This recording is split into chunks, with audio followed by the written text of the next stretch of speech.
Signe l'acte de propriété pour ta sœur, elle a besoin d'un vrai foyer. Ont-ils hurlé. J'ai dit jamais. Ils ont alors intenté un faux procès pour me prendre ma maison, mais ils ne savaient pas pour les caméras cachées.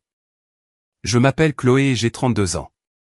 Je travaille comme experte en évaluation immobilière commerciale. Si vous ne savez pas ce que cela signifie, laissez-moi vous l'expliquer simplement. Tout mon travail consiste à examiner des bâtiments, à lire d'énormes piles de documents financiers et à déterminer la valeur réelle des choses. Plus important encore, mon travail est de repérer les mensonges. Je trouve les dettes cachées, les flux de trésorerie maquillés et les fausses signatures que les gens désespérés utilisent pour essayer de tromper le système. J'ai passé toute ma vie d'adulte à apprendre à regarder au-delà de la façade brillante pour voir la vilaine vérité qui se cache en dessous. C'est une profession très analytique, profondément cynique, et je suis incroyablement doué pour ça. Grâce à ma carrière, j'ai pu économiser et acheter ma propre maison. Et ce n'est pas n'importe quelle maison. C'est une superbe propriété d'1 million d'euros dans un quartier très prisé de Lyon. Je l'ai achetée entièrement seul. Pas de co-emprunteur, pas d'argent de la famille, pas de mari riche, juste des années de travail acharné, d'économie et d'investissement intelligent. Debout sur le perron de cette magnifique maison par un froid après-midi de mardi, j'aurais dû me sentir au sommet du monde. Au lieu de ça, j'avais la nausée. Je tenais une épaisse enveloppe Kraft qu'un huissier de justice venait de me remettre en main propre. Le jargon juridique sur la première page était dense, mais le message était limpide. Mes parents, Geneviève et Alain, ainsi que ma sœur cadette, Isabelle, engageaient des poursuites contre moi. Ils demandaient un transfert forcé de ma propriété, affirmant que j'avais promis verbalement la maison à Isabelle et que je détenais l'acte de mauvaise foi. C'était le document le plus absurde, sans fondement et juridiquement risible que j'ai jamais lu. J'ai levé les yeux des papiers et j'ai regardé la rue. Garée à environ 50 mètres, à moitié cachée derrière un grand chêne, se trouvait une berline argentée. Je connaissais cette voiture. Je pouvais clairement voir la silhouette de ma sœur Isabelle assise au volant. Elle m'observait. Même à cette distance, je pouvais sentir sa satisfaction suffisante. Elle pensait qu'elle avait gagné. Elle pensait que cette terrifiante pile de menaces juridiques me ferait craquer, pleurer et lui remettre mes clés juste pour que le cauchemar cesse. Un œuf froid et dur s'est formé dans ma poitrine. Pendant 32 ans, j'avais joué le rôle du personnage secondaire, silencieux et docile, dans le film de la vie d'Isabelle. J'étais la fille invisible. Celle qui devait absorber tout le stress et renoncer à son propre bonheur pour faciliter les choses pour ma famille. Mais là, sentant le papier craquant d'un procès frauduleux dans mes mains, quelque chose en moi a finalement cédé. La tristesse s'est évaporée, laissant place à une colère vive et glaciale. Il souriait, pensant m'avoir coincé. Il pensait que je n'étais qu'une femme seule, facilement intimidable, qui baisserait les bras à la moindre difficulté. Il n'avait pas réalisé que mon métier est de débusquer les fraudes immobilières. Je connais la loi mieux que leur avocat bon marché ne la connaîtra jamais. Il voulait m'entraîner dans une bataille juridique sur des actifs et des dossiers financiers. Très bien, mais je n'allais pas seulement me défendre. J'allais auditer l'intégralité de leur vie. Et je savais au fond de moi que la façade dorée et parfaite que ma famille présentait au monde était construite sur une montagne d'ordures. Il me suffisait de le prouver. Pour comprendre pourquoi ma famille pensait pouvoir me voler une maison à 1 million d'euros, il faut comprendre comment j'ai grandi. Dans ma famille, il y avait 2 rôles distincts. Isabelle était l'enfant en or, l'étoile brillante, l'âme chaleureuse de la maison. J'étais la bête de somme, la seconde pensée, la calculatrice froide. Tout ce que je réalisais était considéré comme une attente de base. Tandis que tout ce qu'Isabelle faisait était célébré comme si elle venait de guérir une maladie grave. Je me souviens d'une semaine en particulier, quand j'avais 16 ans. Je préparais le baccalauréat depuis des mois, toute seule. Je voulais désespérément obtenir une bourse car je savais que mes parents ne paieraient jamais pour mes études supérieures. Cette même semaine, Isabelle, qui avait 14 ans, participait à un concours de beauté régional par équipe. Mon père, Alain, est entré dans la cuisine un soir, l'air stressé. Il venait de contracter un prêt personnel de 5 000 euros. L'a-t-il utilisé pour m'aider avec les frais d'inscription au concours ou un cours préparatoire? Bien sûr que non. Il a utilisé ces 5 000 euros pour acheter à Isabelle une robe de soirée sur mesure couverte de strass et pour engager un coach professionnel de démarche.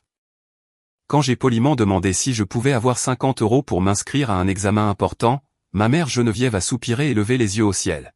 « Chloé, s'il te plaît », a-t-elle dit en agitant la main d'un air dédaigneux. Nous sommes très serrés en ce moment. Le concours d'Isabelle est un investissement majeur pour son avenir. Tu es intelligente. Tu peux te débrouiller. Et puis, personne ne se soucie vraiment des matheuses. Alors, je me suis débrouillé. Je marchais 8 kilomètres sous la pluie chaque week-end pour travailler au SMIC dans un petit restaurant miteux. Je sentais la friture rance et l'eau de javel industrielle pendant qu'Isabelle se promenait dans la maison en sentant la laque chère et le parfum importé. J'ai payé mes propres examens. J'ai été admise dans l'une des meilleures universités du pays. Quand j'ai obtenu mon diplôme en finance avec mention très bien, mes parents ne sont même pas venus à la cérémonie. Isabelle avait eu une petite rupture avec un petit ami quelconque ce matin-là. Et Geneviève a prétendu qu'il serait trop traumatisant pour Isabelle d'assister à une remise de diplômes ennuyeuse alors qu'elle soignait un cœur brisé. Telle était la dynamique. Si je réussissais, c'était ignoré. Si Isabelle éternuait, c'était une urgence familiale. En grandissant, le fossé entre nos réalités n'a fait que se creuser. J'ai construit ma carrière brique par brique. Je travaillais 60 heures par semaine. J'économisais chaque centime. Je ne prenais pas de vacances de luxe et je n'achetais pas de vêtements de marque. J'investissais mon argent en sachant que l'indépendance financière était le seul moyen pour moi d'être vraiment en sécurité. Isabelle a suivi un chemin complètement différent. Elle a décidé qu'elle voulait être une créatrice de contenu lifestyle. Elle a épousé un certain Damien, tout aussi paresseux et prétentieux qu'elle. Damien passait d'une idée de start-up ratée à une autre pendant qu'Isabelle passait ses journées à prendre des photos esthétiques de toast à l'avocat et à se plaindre à sa modeste communauté en ligne de la fatigue d'être une mère moderne. Mes parents leur vouaient un culte. Ils finançaient le style de vie d'Isabelle, payant ses courses, ses vacances et ses factures de carte de crédit, tout ça pour maintenir l'illusion que leur plus jeune fille était une immense réussite. Chaque fois que je venais pour les fêtes, le récit était toujours le même. « Regardez Chloé, toujours au travail », disait mon père en plaisantant aux proches. Elle a de l'argent mais pas de cœur. Pas comme notre Isabelle. Isabelle, c'est tout pour la famille. J'avais l'habitude de me mordre la langue et de fixer mon assiette, laissant l'humiliation m'envahir. Je croyais au récit qu'il tissait. Je pensais que j'étais peut-être un peu cassée, un peu trop froide. Mais debout dans ma belle maison des années plus tard, j'ai réalisé la vérité absolue. Je n'étais pas froide. J'étais juste fatigué d'être utilisé. Je me suis enfoui dans les chiffres parce que les chiffres ne mentent jamais. 2 plus 2 font toujours 4. Le solde d'un compte bancaire ne se soucie pas de vos sentiments ou de votre enfant préféré. Les chiffres sont honnêtes. Mais le plus grand mensonge que j'ai jamais connu était celui que vivait ma famille. Ils n'étaient pas une unité parfaite et aimante. C'était un organisme parasite et ils avaient finalement décidé que mon succès serait leur prochain repas. Le cauchemar a en fait commencé 3 mois avant que ce procès ridicule n'arrive à ma porte. C'était le jour où j'ai officiellement signé l'achat de ma maison. Obtenir les clés de cette propriété a été le moment le plus fier de ma vie. C'était une maison spacieuse et moderne de 4 chambres avec du parquet, une immense cuisine avec des comptoirs en quartz et un grand jardin.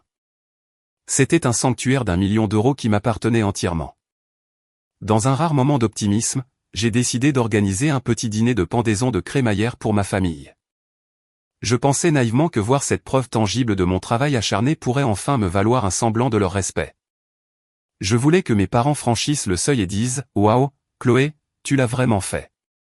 Nous sommes fiers de toi. » Ce que j'ai eu à la place, c'est une masterclass d'agression passive et de cupidité cachée. Ils sont arrivés avec 1 heure de retard. Geneviève, Alain, Isabelle et Damien ont franchi ma porte d'entrée, non pas comme des invités, mais comme des inspecteurs. Isabelle a immédiatement sorti son téléphone et a commencé à enregistrer une vidéo pour ses abonnés. « Salut tout le monde », a-t-elle gazouillé dans sa caméra avec sa fausse voix aiguë d'internet. Je visite la mignonne petite maison de ma sœur pour débuter. C'est si pittoresque. Une maison pour débuter. Elle faisait 3 fois la taille de l'appartement exigu qu'elle louait avec Damien, mais je n'ai rien dit. Je leur ai juste offert à boire et j'ai commencé la visite. Alors que nous passions de pièce en pièce, les commentaires ont commencé à pleuvoir comme du poison. Geneviève a passé ses doigts sur les armoires sur mesure de la cuisine et a froncé les sourcils. Tu es sûre de pouvoir nettoyer tout ça toute seule, Chloé? Ça semble être beaucoup d'espace pour une seule femme célibataire. Ça paraît assez vide. J'ai forcé un sourire. Ça paraît être un excellent investissement, maman. Alain tapait sur les murs, vérifiant les fondations comme s'il essayait de trouver une raison de baisser le prix demandé. Damien, pendant ce temps, s'était jeté sur mon canapé en cuir coûteux, posant ses baskets sales sur la table basse. Tu sais, dit Damien, en regardant le grand salon. Cet endroit a une super disposition pour des enfants. Cette pièce au fond du couloir, une nurserie parfaite. Dommage qu'elle ne serve qu'à prendre la poussière avec toi qui vis seul ici. C'est mon bureau, ai-je répondu, en gardant ma voix stable, et il sera très utilisé. Isabelle s'est arrêtée au milieu de la chambre principale, ses yeux balayant le dressing et la salle de bain attenante. Pendant une fraction de seconde, son faux sourire d'influenceuse a disparu, et j'ai vu quelque chose de sombre et de lait traverser son visage. C'était de l'envie pure et sans mélange. Elle a regardé le carrelage en marbre et la baignoire, et je pouvais pratiquement voir les rouages tourner dans sa tête. Elle calculait à quel point elle serait plus belle dans cette maison que moi. Avez-vous déjà eu un membre de votre famille qui regarde votre succès non pas avec fierté, mais avec une cupidité calculée? Les avez-vous déjà sentis faire mentalement l'inventaire de votre vie, décidant de ce qu'ils pourraient prendre pour eux-mêmes? Dites-le moi dans les commentaires, car ce qu'ils ont fait ensuite me donne encore des frissons. Plus tard dans la soirée, alors qu'ils se préparaient à partir, je suis allé dans la cuisine pour prendre des boîtes pour les restes. Je me suis arrêté net quand j'ai entendu ma mère et ma sœur chuchoter furieusement dans le couloir. Ce n'est pas juste, maman, siffla Isabelle, au bord des larmes. Elle n'a même pas de famille. Damien et moi, on étouffe pratiquement dans notre appartement, et elle vit comme une reine. C'est complètement gâché pour elle. Chut, ma chérie, je sais, murmura Geneviève en caressant les cheveux d'Isabelle. On trouvera une solution. Elle n'a pas besoin de tout ça. Il faut juste qu'on lui fasse entendre raison. Je me suis reculé dans l'ombre de la cuisine, mon cœur battant contre mes côtes. On trouvera une solution. Les mots flottaient dans l'air comme une menace. Ils n'étaient pas seulement jaloux. Ils élaboraient un plan. Ils ont regardé ma maison, achetée avec mon sang, ma sueur et mes larmes, et ont décidé qu'elle appartenait à Isabelle. Je les ai regardés partir cette nuit-là avec un sentiment écœurant au fond de moi. Je savais qu'une tempête approchait, mais je n'avais aucune idée de jusqu'où ils étaient prêts à descendre pour obtenir ce qu'ils voulaient. La tempête a frappé 2 semaines plus tard. J'ai reçu un SMS de mon père exigeant ma présence à un dîner de famille très important chez eux. Le ton du message était rigide, ne laissant aucune place à la négociation. Malgré les sonnettes d'alarme qui retentissaient dans ma tête, j'y suis allé. Je devais savoir ce qu'ils complotaient. Quand je suis arrivé, l'atmosphère était d'une tension étouffante. Personne ne souriait. Alain a versé du vin bon marché dans des verres standards. Sa mâchoire était serrée. Geneviève était assise en bout de table, les mains sagement jointes. Isabelle et Damien étaient assis en face de moi, ressemblant à une paire de chiots tristes qui venaient d'être grondés. Isabelle posait théâtralement une main sur son ventre. Elle avait récemment annoncé qu'elle était enceinte de son 2e enfant, un fait qui l'avait instantanément élevé au rang de royauté aux yeux de mes parents. Le dîner fut d'un silence douloureux jusqu'à ce que Geneviève se racle finalement la gorge. Elle me regarda avec un regard si froid qu'il aurait pu geler de l'eau. Chloé, nous t'avons convoqué ici parce que nous devons discuter de la réalité de notre situation familiale, commença Geneviève avec sa meilleure voix autoritaire. Comme tu le sais, Isabelle attend un autre enfant. Sa situation de logement actuelle est totalement inadéquate. Elle et Damien ont besoin d'une vraie maison pour élever leurs enfants. D'accord, dis-je lentement, en prenant une gorgée de mon vin. Félicitations encore, Isabelle. J'espère que vous trouverez une super maison sur le marché. Isabelle laissa échapper un long soupir dramatique. Chloé, tu sais bien qu'on ne peut pas se permettre d'acheter sur ce marché. L'entreprise de Damien est encore en phase de croissance. C'était une façon polie de dire que Damien n'avait pas gagné un centime en 3 ans. Alain se pencha en avant, posant ses lourdes mains sur la table. C'est là que la famille intervient. Chloé, tu es célibataire. Tu n'as pas d'enfant. Tu n'as pas besoin d'une immense maison de 4 chambres. Nous avons décidé que la meilleure solution est que tu cèdes l'acte de propriété de ta maison à Isabelle. Tu peux emménager dans son appartement. C'est la bonne chose à faire. Pendant 10 secondes complètes, le seul son dans la pièce fut le bourdonnement du réfrigérateur. Je les ai dévisagés, attendant la chute, attendant que quelqu'un rie et dise que c'était une blague bizarre, mais leur visage était d'un sérieux mortel. Ils exigeaient vraiment ma propriété à 1 million d'euros. Vous avez décidé, demandai-je, ma voix à peine plus qu'un murmure. L'audace de cette déclaration était presque suffocante. Vous avez décidé ce que je devais faire avec la propriété que j'ai achetée avec mon propre argent. Ne sois pas un monstre égoïste, Chloé, claqua Geneviève, abandonnant instantanément son calme apparent. Ta sœur met une nouvelle vie au monde. Ses abonnés attendent une certaine esthétique pour sa marque, et elle ne peut plus filmer dans cet appartement exigu. Tu as plus d'argent que tu ne sais quoi en faire. La famille est de la famille. La famille, ai-je rétorqué, ma voix montant. Quand est-ce que cette famille m'a jamais aidé? M'avez-vous aidé quand je faisais des gardes de nuit pour payer mes frais de scolarité?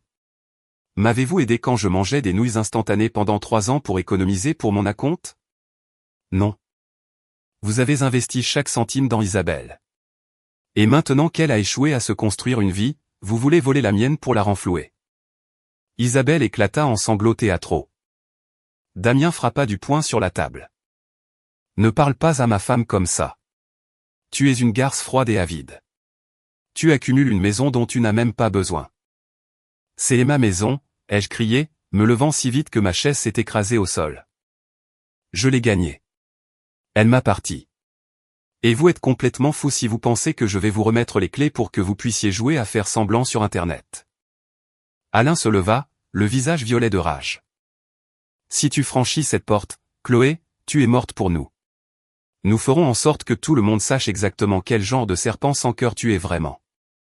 Je les ai regardés tous les 4, ma propre chair et mon propre sang, me foudroyant du regard comme si j'étais une voleuse de vouloir garder ce qui m'appartenait.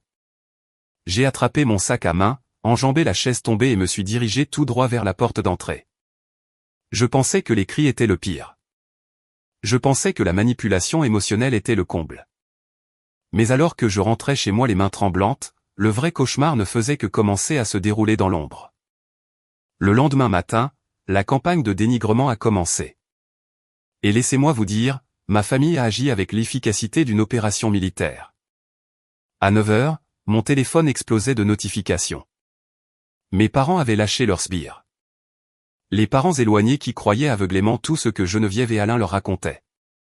Mon cousin Jules, un type qui n'avait pas gardé un emploi stable depuis 5 ans, fut le premier à attaquer. Il m'a envoyé un barrage de SMS. Tu es pathétique, à garder un manoir pour toi pendant que ta sœur enceinte souffre. Tu as toujours été une vieille fille jalouse et amère. Donne-lui la maison et arrête d'être une psychopathe. Puis sont venues les publications sur Facebook. Geneviève a posté un long statut larmoyant sur le déchirement de voir comment l'argent change les gens et comment elle priait pour l'âme corrompue de sa fille aînée. Elle a identifié Isabelle, qui a répondu par une série d'émojis en pleurs et un commentaire sur le fait de rester forte pour son bébé à naître. Des dizaines de tantes, donc les d'amis de la famille se sont joints aux commentaires, me traitant d'avide, de mauvaise et de sans âme. J'étais assise à l'îlot de ma cuisine, buvant du café noir, regardant ma réputation se faire traîner dans la boue. Pendant un bref et terrifiant moment, le conditionnement de l'enfance a refait surface. Une petite voix dans ma tête a murmuré, ont-ils raison? Suis-je la méchante ici? Mon succès leur fait-il du mal? Mais avant que cette culpabilité toxique ne puisse prendre racine, mon téléphone a sonné. L'afficheur indiquait tante Martine. Martine était la sœur aînée de ma mère, le mouton noir désigné de la génération précédente. Elle avait déménagé il y a des décennies après avoir refusé de donner son héritage à ses frères. C'était une femme dure, à la langue acérée, qui ne tolérait aucune absurdité. J'ai hésité, me préparant à une autre attaque, mais j'ai quand même répondu. Chloé? La voix rauque de Martine a retenti dans le haut-parleur. J'ai vu le cirque sur Facebook. Ne laisse pas ces vautours te monter à la tête une seule seconde. J'ai laissé échapper un souffle que je ne savais pas que je retenais. Tante Martine, je pensais que tu appelais pour me dire de céder la maison. Elle a laissé échapper un rire rauque et aboyant. Céder ta maison à cette fainéante? Je préférerais voir la propriété brûler. Écoute-moi, Chloé. J'ai encore quelques amis dans la ville où vit Isabelle. J'entends des choses. Tes parents ne sont pas seulement avides. Ils paniquent. Paniquer à propos de quoi, demandai-je, me redressant. Isabelle est complètement fauchée, ma chérie, dit Martine, sa voix baissant à un murmure conspirateur. Son SUV de luxe, celui avec lequel elle pose sur Instagram. Il a été repris par la banque la semaine dernière au milieu de la nuit. Les cartes de crédit de Damien sont plafonnées et ils ont 3 mois de loyer en retard. S'ils n'obtiennent pas ta maison, ils vont se retrouver à la rue. Et Geneviève et Alain préféreraient mourir plutôt que de laisser le club de golf savoir que leur précieux enfant en or est un désastre financier. Les pièces du puzzle se sont assemblées avec une clarté terrifiante. Ce n'était pas seulement de l'arrogance. C'était un pur désespoir aveugle. Ils ne voulaient pas seulement ma maison. Ils en avaient besoin pour survivre à l'effondrement de l'empire d'influenceuse factice d'Isabelle. Mes parents étaient prêts à sacrifier tout mon avenir pour couvrir les échecs massifs d'Isabelle. Ils sont désespérés, Chloé, m'a averti Martine. Et les gens désespérés ne se battent pas loyalement. Tu dois verrouiller tout ce que tu possèdes. Surveille tes arrières. J'ai remercié tante Martine et j'ai raccroché. La tristesse et la culpabilité persistantes ont complètement disparu, remplacées par une résolution hyper concentrée et glaciale. Ma sœur n'était pas seulement avide. Elle se noyait et elle essayait de m'entraîner avec elle pour se sauver. Mais les gens désespérés font des erreurs stupides. Et en tant qu'experte immobilière, je savais exactement où les gens faisaient leurs plus grosses erreurs, sur le papier. L'avertissement de tante Martine résonnait dans ma tête. Les gens désespérés ne se battent pas loyalement. Je connaissais assez bien ma famille pour savoir qu'ils n'accepteraient pas simplement mon refus et ne passeraient pas à autre chose. Ils essaieraient de me forcer la main. Mais comment? Ils ne pouvaient pas me traîner physiquement hors de la maison. Mes instincts professionnels se sont mis en marche. Lorsqu'on traite une fraude immobilière commerciale, le premier endroit à consulter est toujours le portail public du service de la publicité foncière. Les escrocs essaient souvent de transférer discrètement les titres de propriété avant que le véritable propriétaire ne s'en rende compte. J'ai allumé mon ordinateur portable de travail et me suis connecté au portail immobilier local. J'ai tapé l'adresse de ma maison. L'icône de chargement a tourné pendant ce qui m'a semblé être des heures. Quand la page s'est finalement rafraîchie, tout le sang a quitté mon visage. Sous le statut de ma propriété se trouvait une notification en attente, faux acte de cession en cours d'examen.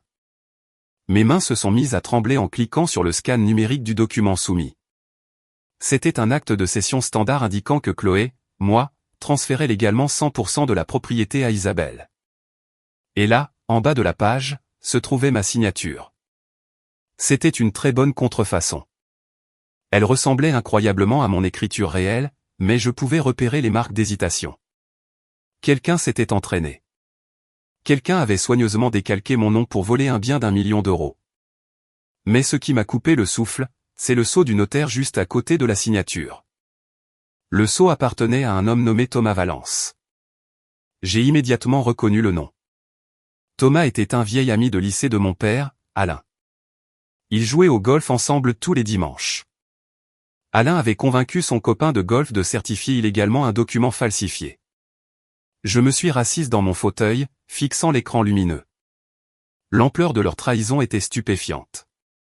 Ils avaient franchi la ligne du drame familial toxique pour entrer directement dans le territoire du crime, faux en écriture, vol qualifié, association de malfaiteurs. Ils risquaient des années de prison juste pour donner une maison gratuite à Isabelle. Une vague de fureur froide et calculatrice m'a envahi. J'en avais fini d'être la victime. J'en avais fini de pleurer sur des parents qui ne m'aimaient manifestement pas. Ils voulaient jouer à un jeu à haut risque de vol immobilier. Très bien. Je leur montrerai exactement ce qui se passe quand on essaie d'escroquer une experte. Je n'ai pas appelé la police immédiatement. Si je le faisais, ils prétendraient simplement que c'était un malentendu ou Alain prendrait tout sur lui pour protéger Isabelle. J'avais besoin de preuves irréfutables, indéniables, qu'ils étaient tous de mèche. Je devais les prendre la main dans le sac. Ma première démarche a été de me rendre dans un magasin d'électronique spécialisé à 2 villes de là. J'ai acheté 5 micro-caméras haute définition avec capacité d'enregistrement audio. J'ai passé tout l'après-midi à les installer discrètement dans ma maison. Une dans l'entrée, une dans le salon, une dans la cuisine et 2 couvrant le perron. Ma deuxième démarche a été de passer un coup de fil à un homme nommé Maître Lambert. Lambert était un avocat impitoyable et brillant avec qui je travaillais souvent sur d'énormes affaires de fraude d'entreprise. C'était un requin dans un costume sur mesure, un homme qui aimait détruire les escrocs presque autant qu'il aimait gagner. Chloé. Lambert a répondu dès la première sonnerie. À quoi dois-je ce plaisir? Maître Lambert, j'ai besoin de vous engager personnellement, dis-je, la voix stable et froide. Quelqu'un vient de déposer un faux acte de cession pour ma résidence privée. J'ai besoin que vous geliez le transfert, mais faites-le discrètement. N'alertez pas la partie soumissionnaire. Un faux acte. C'est audacieux. Qui a été assez stupide pour essayer de voler une maison à ma meilleure experte? Mes parents et ma sœur, ai-je répondu. Il y eut un bref silence au bout du fil, suivi d'un léger sifflement. Eh bien, ça va être un bain de sang. Quand est-ce qu'on frappe? Bientôt, promis-je. Je suis en train de tendre un piège. J'ai raccroché et j'ai regardé ma belle maison. Les caméras clignotaient avec de minuscules lumières rouges invisibles. Le piège était tendu. Maintenant, tout ce que j'avais à faire, c'était d'inviter les rats à l'intérieur. Pendant les 4 jours suivants, ma maison ressemblait à un centre de commandement militaire. J'ai pris un congé de mon cabinet d'expertise, invoquant une urgence personnelle. Mon patron ne se doutait pas que l'urgence était ma propre famille essayant de voler ma propriété d'1 million d'euros. Pendant que mes parents et ma sœur pensaient que j'étais assise à la maison à pleurer et à faire mes valises, j'étais en fait assise à l'îlot de ma cuisine, entourée de dossiers financiers imprimés, buvant des litres de café noir et montant un dossier juridique en titane contre eux. Maître Lambert a agi avec une vitesse terrifiante. En 48 heures, il avait discrètement déposé une injonction pour geler le transfert de l'acte frauduleux. Il s'est assuré que le service de la publicité foncière signale le dossier, ce qui signifie que la transaction était bloquée dans un purgatoire juridique. Mais Alain et le notaire corrompu n'en avaient aucune idée. Pour eux, le site web montrait simplement que le transfert était toujours en cours de traitement. Mais geler la maison n'était que de la défense. Je voulais de l'offensive. Si ma famille voulait ouvrir la porte de ma vie financière, j'allais abattre les murs de la leur. J'ai commencé à creuser dans l'empreinte financière publique d'Isabelle et de Damien. En tant qu'experte, je sais exactement quelle base de données consulter pour trouver les fantômes des mauvaises décisions financières. Il n'a pas fallu longtemps pour trouver la pourriture. J'ai découvert plusieurs jugements de tribunal contre Damien pour des prêts commerciaux impayés. J'ai trouvé une trace massive de cartes de crédit de luxe plafonnées au nom d'Isabelle. Mais le plus grand choc est venu lorsque j'ai consulté les documents publics de leur principal consolidateur de dettes. Isabelle et Damien se noyaient sous exactement 300 000 € de dettes non garanties. Ils étaient financièrement en état de mort cérébrale. Mais l'univers a un sens de l'humour très tordu. Quand j'ai vu le nom du fonds de crédit privé qui détenait la majorité de leurs créances douteuses, j'ai éclaté de rire dans ma cuisine vide. La dette était détenue par Apex Capital Solutions. Apex était un fonds commercial avec lequel mon propre cabinet d'expertise travaillait actuellement sur un énorme portefeuille d'évaluation de faillite. Je connaissais personnellement les gestionnaires d'actifs chez Apex. Je savais exactement avec quelle agressivité ils poursuivaient les défaillants. Ma sœur avait littéralement emprunté des centaines de milliers d'euros aux personnes avec qui je travaillais tous les jours, et elle avait fait défaut. Elle essayait de voler ma maison pour l'utiliser comme garantie afin de rembourser un fonds que j'aidais pratiquement à gérer.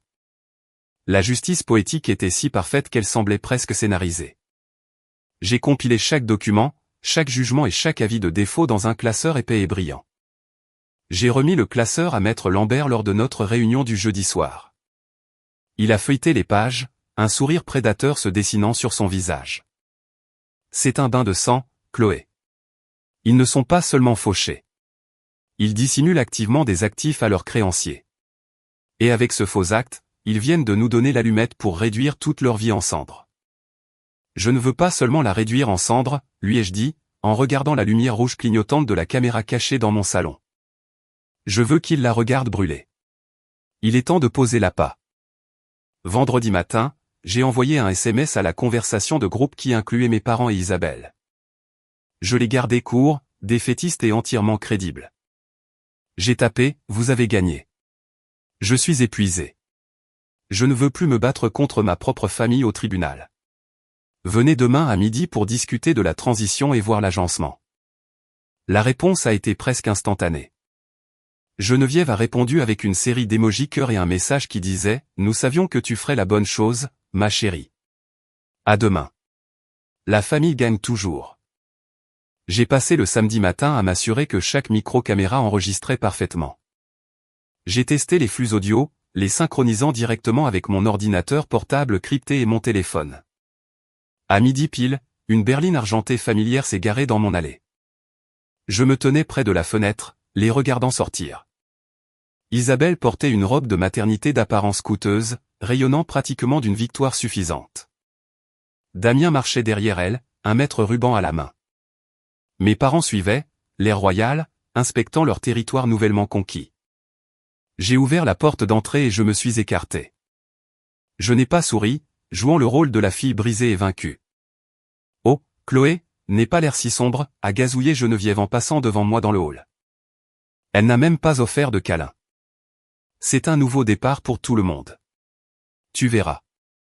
Partager, ça forge le caractère. Isabelle s'est dirigée directement au centre du salon, posant ses mains sur ses hanches.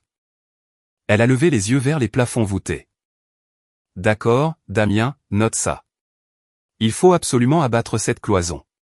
Ça ruine totalement le concept ouvert pour mes vidéos de cuisine. Et cet horrible lustre doit partir immédiatement. Il a l'air si bas de gamme. C'était un lustre importé sur mesure, mais j'ai juste hoché la tête en silence. J'ai fait un geste vers la cuisine. J'ai fait du thé glacé. Laissez-moi aller chercher le pichet dans le frigo. Je suis entré dans la cuisine, les laissant intentionnellement seuls dans le salon. J'ai sorti mon téléphone et j'ai chargé le flux en direct de la caméra du salon. À travers mon écran, je les ai regardés laisser tomber leur faux sourire. Alain a laissé échapper un petit rire, tapotant l'épaule de Damien. Je te l'avais dit, mon garçon, elle céderait. Chloé n'a jamais eu le cran pour un vrai combat. Isabelle s'est appuyée contre le canapé, baissant la voix. Tu es sûr que les papiers sont totalement sécurisés, papa? Et si elle essaie de vérifier les registres avant qu'on la mette dehors? Ne t'inquiète pas pour ça, a répondu Alain en agitant la main d'un air dédaigneux. Thomas a fait passer l'acte notarié par des canaux détournés hier.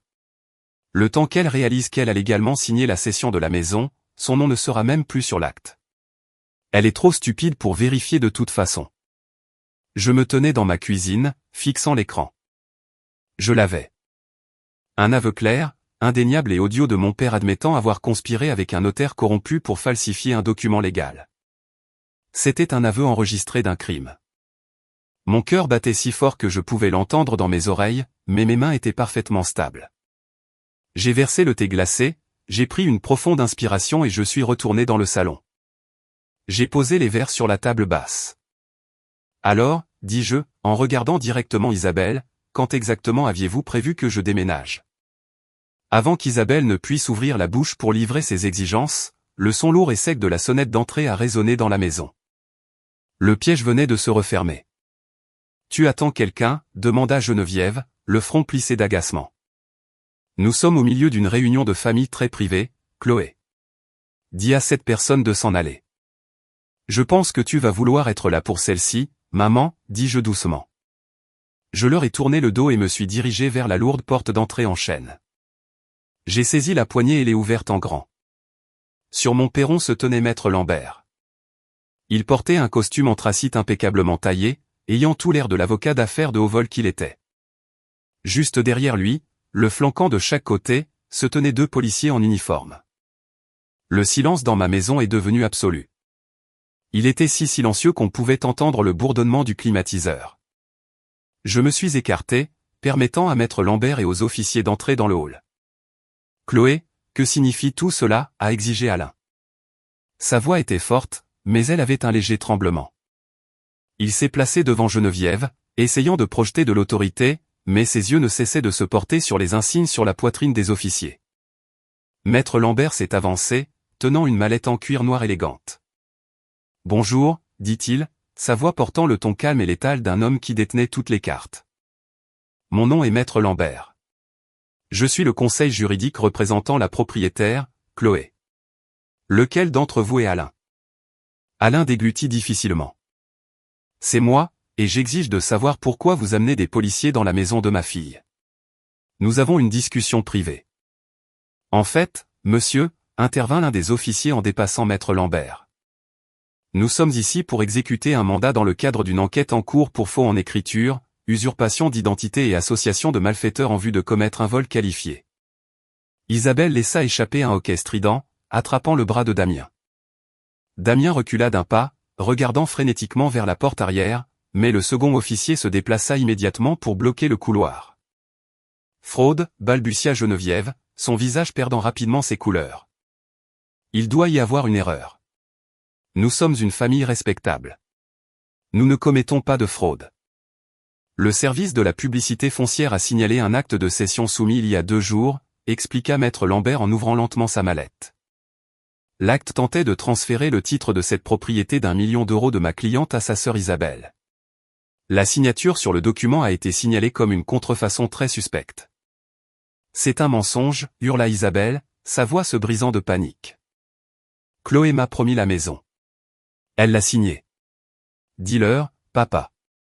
Dis-leur qu'elle l'a signée. Alain transpirait abondamment maintenant. Oui, elle. Elle l'a signée devant un notaire. Thomas Valence. C'est un professionnel respecté. Vous n'avez aucun droit de venir ici et de faire ces accusations folles basées sur une erreur informatique. Ce n'est pas une erreur informatique, Alain, dis-je enfin, me plaçant côte à côte avec mon avocat. Je les ai regardés tous les 4, ma famille, observant leur arrogance parfaite s'effondrer en pure terreur. Et vous êtes sur le point de découvrir exactement pourquoi il ne faut jamais essayer d'escroquer une experte. Je me suis dirigé vers la télévision murale, j'ai pris la télécommande et je me suis préparé à leur montrer le vrai spectacle. Que fais-tu, Chloé, murmura Geneviève, sa voix tremblante alors qu'elle me regardait pointer la télécommande vers le grand écran. Je ne lui ai pas répondu. J'ai appuyé sur un bouton, projetant l'écran de mon téléphone directement sur la télévision. L'écran s'est allumé, affichant le flux vidéo cristallin de la caméra cachée juste au-dessus de la bibliothèque. La vidéo montrait Alain, Isabelle et Damien debout exactement au même endroit où ils se trouvaient en ce moment, à peine 10 minutes plus tôt. L'audio a explosé à travers la barre de son. La voix d'Isabelle, tu es sûr que les papiers sont totalement sécurisés, papa? Et si elle essaie de vérifier les registres avant qu'on la mette dehors? La voix d'Alain, ne t'inquiète pas pour ça. Thomas a fait passer l'acte notarié par des canaux détournés hier. Le temps qu'elle réalise qu'elle a légalement signé la cession de la maison, son nom ne sera même plus sur l'acte. La vidéo s'est arrêtée. Le silence qui a suivi était suffocant.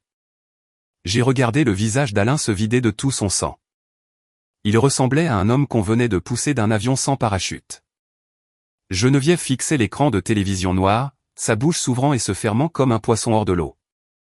Ceci est un aveu enregistré d'association de malfaiteurs et de faux en écriture, a déclaré clairement maître Lambert, les yeux rivés sur Alain. Monsieur Valence, votre ami notaire, est actuellement en salle d'interrogatoire. Il a craqué il y a 10 minutes. Il a donné votre nom, Alain, déclarant que vous l'aviez payé 5 000 € pour authentifier une signature falsifiée. Non, murmura Geneviève en attrapant le bras d'Alain. Alain, dis-leur que c'est un mensonge. Dis-leur que tu n'as pas fait ça.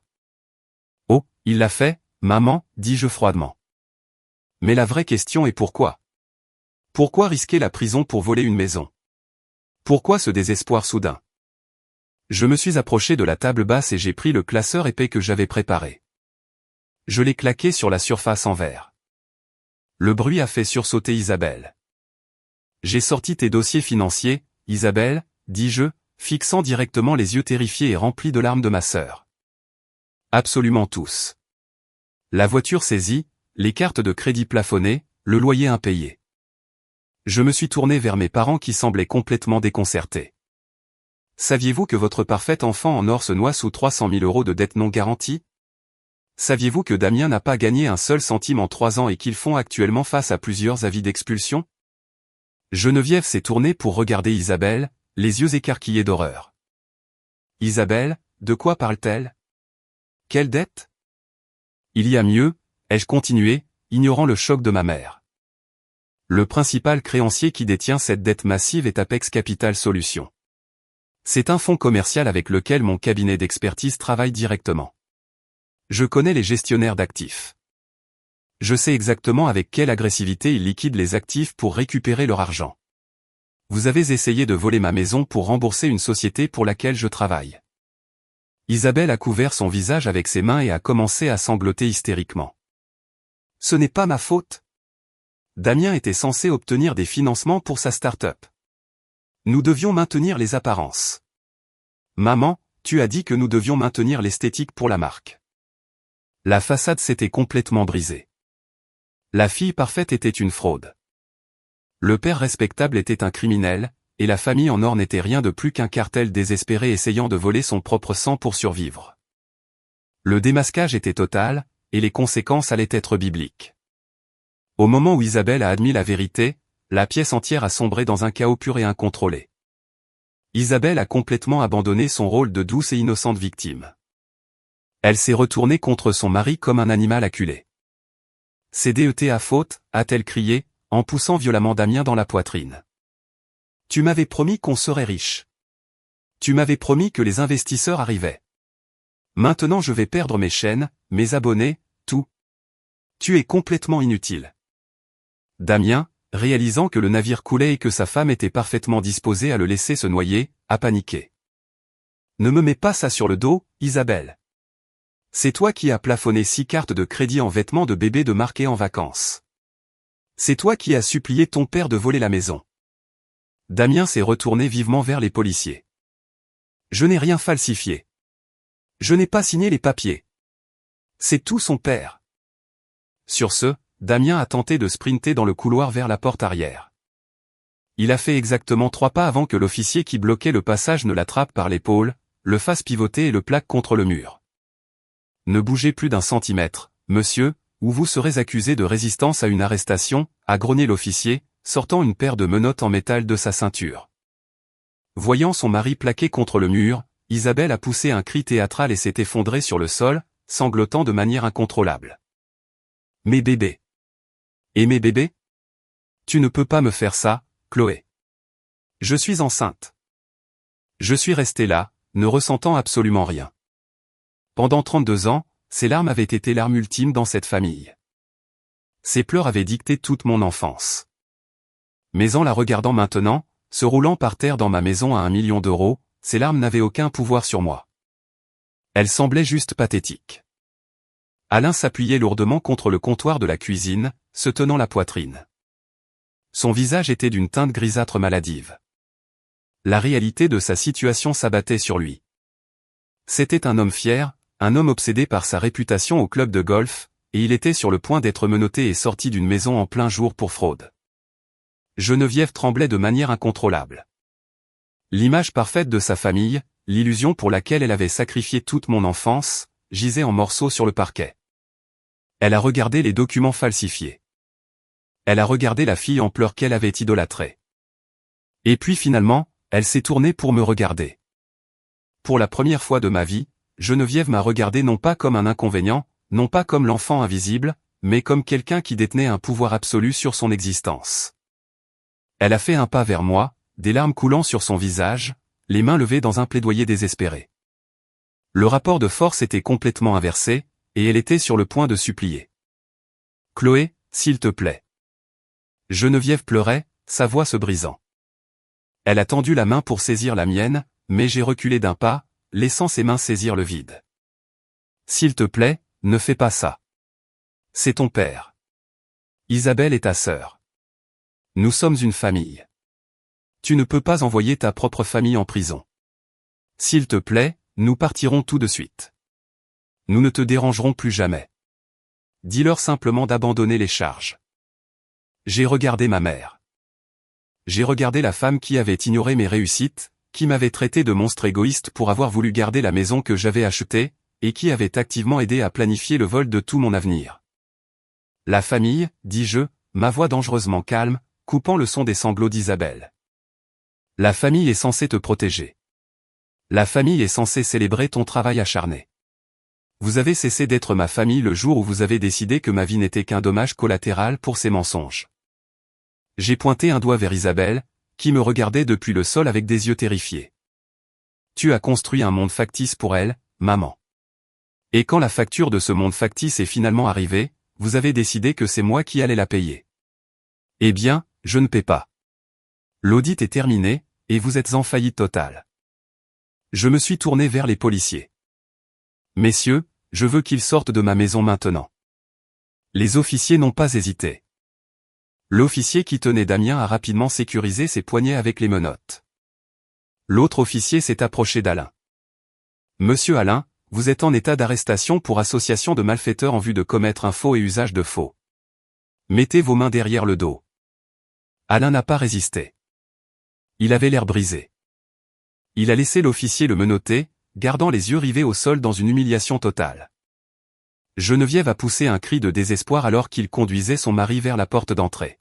« Levez-vous, madame » a ordonné l'officier à Isabelle. « Vous devez quitter les lieux immédiatement. » Isabelle s'est relevée en se dépêchant, son mascara coulant sur son visage entraîné sombre. Elle m'a regardé, ses yeux remplis d'un mélange de haine et de terreur absolue. Elle a ouvert la bouche pour dire quelque chose, mais aucun mot n'est sorti. Il n'y avait plus de mensonges à raconter. Maître Lambert se tenait silencieusement près de la porte, observant le cortège d'escrocs ruinés sortir de ma maison. Je les ai suivis sur le perron. J'ai regardé les officiers pousser Alain et Damien à l'arrière d'une voiture de police. J'ai regardé Geneviève et Isabelle se diriger vers leur voiture, complètement anéanties. Leur empire factice réduit en cendres en moins de 30 minutes. Elles sont montées dans leur voiture et sont parties, suivant la voiture de police dans la rue. Je suis resté sur mon porche, sentant la brise fraîche de l'après-midi sur mon visage. Pour la première fois en 32 ans, j'ai respiré l'air et je me suis senti complètement, totalement libre. J'ai fait demi-tour, je suis rentré dans ma belle maison et j'ai verrouillé la lourde porte d'entrée derrière moi. Les retombées au cours des mois suivants ont été spectaculaires. Fidèle à sa parole, Maître Lambert ne leur a montré aucune once de pitié au tribunal. Alain, confronté aux preuves vidéo indéniables et aux témoignages de son ami notaire corrompu, a plaidé coupable de fraude pour éviter un long procès. Il a été condamné à 2 ans de sursis avec mise à l'épreuve, à des amendes massives et à des centaines d'heures de travaux d'intérêt général. Sa réputation en ville a été complètement détruite. Il a été expulsé de son club de golf, et ses anciens amis faisaient semblant de ne pas le connaître. La situation d'Isabelle et de Damien était encore pire. Sans la capacité de mes parents à les renflouer, leur château de cartes financier s'est entièrement effondré. Apex Capital Solutions a saisi le peu d'actifs qu'il leur restait. Ils ont été expulsés de leur appartement et contraints de déposer le bilan. La carrière d'Isabelle en tant qu'influenceuse lifestyle s'est terminée du jour au lendemain. Mais le coup de grâce est venu de tante Martine. Je lui avais envoyé une copie des enregistrements de sécurité et des documents du tribunal détaillant la fraude. Martine, étant la légende absolue qu'elle est, a transféré le dossier complet à chaque tante, oncle et cousin qui m'avaient auparavant traité de monstre égoïste. Les sbires qui avaient attaqué mon caractère ont été soudainement confrontés à la preuve indéniable qu'ils avaient défendu des criminels. Quelques-uns ont essayé de m'envoyer de pathétiques excuses par texto, affirmant avoir été manipulés par Geneviève. J'ai bloqué chacun de leurs numéros. Mes parents et ma sœur sont devenus des parias, complètement isolés de la famille élargie qu'ils avaient tant lutté pour impressionner. Quant à moi, ma vie n'a fait que s'accélérer. Le fait d'avoir retiré cette tumeur toxique m'a permis de me concentrer entièrement sur mon propre bonheur. J'ai reçu une énorme promotion dans mon cabinet, devenant l'une des plus jeunes associées seniors de l'histoire de l'entreprise. Ma maison, le sanctuaire à 1 million d'euros qu'ils ont essayé de voler, est devenu mon havre de paix. J'ai finalement adopté un chien de refuge, un énorme berger allemand croisé, qui dort au pied de mon lit chaque nuit. Parfois, je m'assois sur ma terrasse avec un verre de vin, en regardant la vie que j'ai construite entièrement de mes propres mains. J'ai survécu au fait d'être l'enfant invisible.